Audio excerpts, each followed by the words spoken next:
మన తెలంగాణ ముఖ్యమంత్రి నిజంగా తెలిసి మాట్లాడతాడో, కొన్ని సందర్భాల్లో తెలవక మాట్లాడతాడో అర్థం కాదు. కానీ కొన్ని సందర్భాల్లో కాదు, అన్ని సందర్భాల్లో అనుకుంటున్నారు కదా మీరు.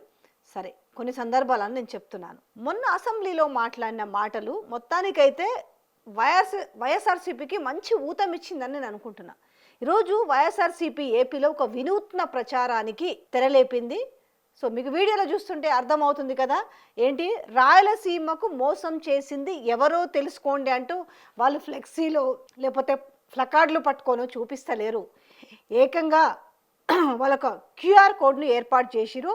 ఆ క్యూఆర్ కోడ్ స్కాన్ చేయగానే నా మాట విని చంద్రబాబు రాయలసీమ లిఫ్ట్ ఇరిగేషన్ ఆపేశాడు అనేసి, అది జస్ట్ మీరు ఆ క్యూఆర్ కోడ్ని స్కాన్ చేయగానే రేవంత్ రెడ్డి అసెంబ్లీలో మాట్లాడిన మాటలు ప్రత్యక్షం అవుతుంటాయి. నిజంగా చంద్రబాబుని ఇందులో ఇరికించాలని చేశాడా, గొప్ప అనుకోవాలని చేసిండో తెలియదు. కానీ ఇటు రెండు రాష్ట్రాల్లో ఇరుక్కపోయిండు రేవంత్ అన్న మాత్రం.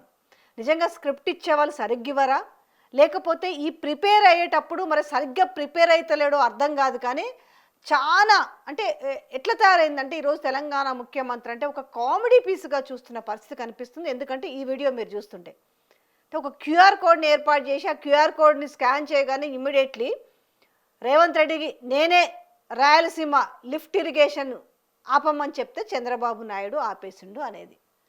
మొత్తానికి ఈ రకంగా శిష్యుడు గురువుని ఇరికించాడా, భలే జరిగింది. ఇక్కడనేమో అక్కడ శిష్యుని ఇరికిస్తే ఇక్కడ గురువుని ఇరికించిన అన్నట్టుగా ఉంది. ఏంటంటే ఆయన ఏమో కాదు ఇది ఇప్పుడు కాదు 2022లోనో లేకపోతే ఎప్పుడో ఆగిపోయిందని వాళ్ళు చెప్పడము. పాపం మరి ఎందుకో తెలియకనే అయి ఉంటుంది. తెలిసి అయితే గురువు గురించి అయితే మరి మిస్టేక్ అయితే మాట్లాడు, ఇదైతే తెలియకనే జరిగిందని అనుకోవాలా. ఇక్కడేదో గొప్ప కోసం ప్రయత్నం చేస్తుంటే అక్కడ కాస్త కొంప మునిగింది అన్నట్టుగా తయారైంది పరిస్థితి.